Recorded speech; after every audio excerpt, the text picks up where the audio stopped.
This story contains some strong language.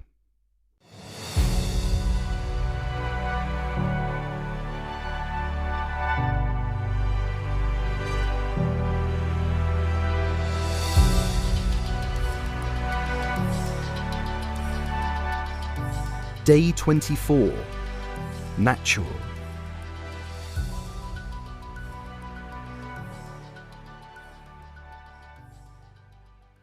"I want you to be the tree," the director was saying.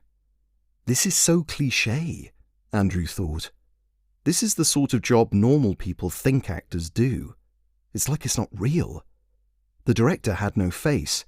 So, yes, he was dreaming. He woke up and looked at the clock. 4:34. The car was coming at 5:45, so he gave up and got up. It had been a while since he had booked a job. He was feeling rusty and like he didn't want to go to school, that he would hold a thermometer over a hot cup of tea and try to get out of it. But he hadn't faked his way off school for nearly 10 years. "No, I'm doing my dream job," he had to tell himself. When he arrived at the unit base, he wended his way between white caravans, looking for something to eat. A runner stopped him. "Ah, Andrew, good morning. Can I ask you to—" She went silent, and her eyes wandered off. Someone was talking to her in her earpiece.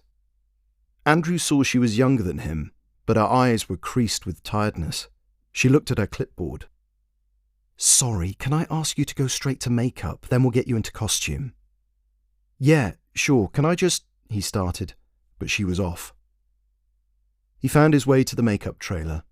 There were already 2 actors inside, chatting away to each other, fervently enough that they didn't hear Andrew's feeble "morning." He relaxed into the seat he was offered, and was glad when the makeup artist asked him to close his eyes so she could come closer with the powder. It was nice to have a break from the mirror in front of him. "Have I got time for a coffee?" he asked the runner when he was back outside. She stopped, but wasn't listening again. Yes, but really, really quickly. Your costume's already waiting for you in the trailer, and I think they're going to call you in like 10 to 15 minutes. 4 hours and 3 coffees later, Andrew was still waiting in his trailer. He couldn't turn off the little electric heater, and he realised he'd been breathing almost non-air for some time. He propped open the door. His costume didn't help. He was dressed in a full-tailed coat, cummerbund and pinching patent shoes. Well, he had been. Gradually he had been shedding items. They wouldn't be happy that he was only in the shirt and trousers now. That was if they ever came for him. He had a full backpack with a book, his laptop, notebook. There were all sorts of things he had looked forward to getting on top of during the inevitable downtime, but he couldn't muster the energy to do anything. He was bored and on edge. Hurry up and wait. Lunchtime came, and he took in the various groups in the catering tent.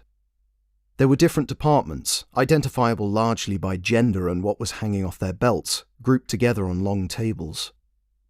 The director and higher-ups were the loudest posse, and had real branded cola and bottled water exclusive to their table. The other actors flicked glances at him from time to time, their own uncomfortable dresses and high collars peeking out from under thick, fluffy dressing gowns. He recognised 2 of them from the makeup trailer. They were all talking animatedly, clearly very good friends, working together as much as they do, Andrew assumed. They're probably as keen to talk to me as I am to them, he thought. I only have to go and say hello. Christ, he couldn't be bothered. He found a seat next to the driver who had picked him up in the morning, and they ignored each other over chicken and rice. It was 4 o'clock when the runner wrenched his trailer door open. "Andrew, it's time. Thank you for being so patient." He walked through the lobby of the old bank that served as a consulate in the 19th century.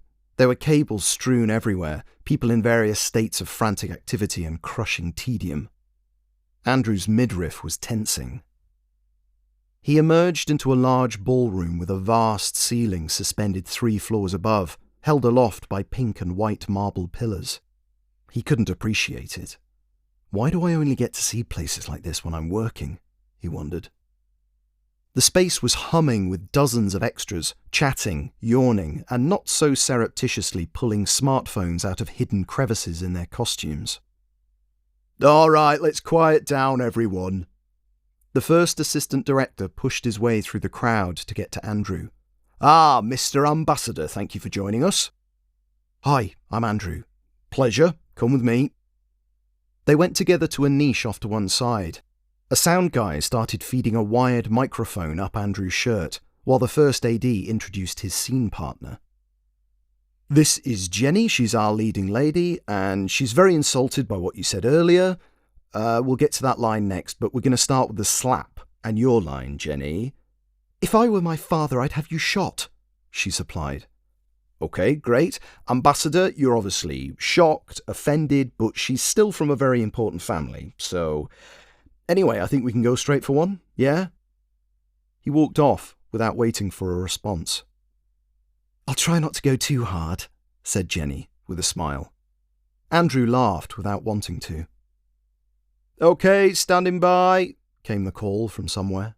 Andrew faced the woman whose face fell into a rage. She raised her hand. And action! Slap. If I were my father, I'd have you shot. Andrew thought she'd overread the line a bit. It seemed the director did too, as the first AD came bustling over. Okay, good, we just need it a little more natural. Me? She asked. No, you, Ambassador. John says he doesn't believe you. Once again, slap. If I were my father... Cut! We still don't buy it, Ambassador. It hurts. Again. Slap. If I... Cut! Almost there. Slap. Cut! Andrew saw the actual director appear for the first time. He was angry enough not to make eye contact. Out of nowhere, he slapped Andrew fully across the cheek, then pointed in his face. That! Do that! Fuck me! Let's go again!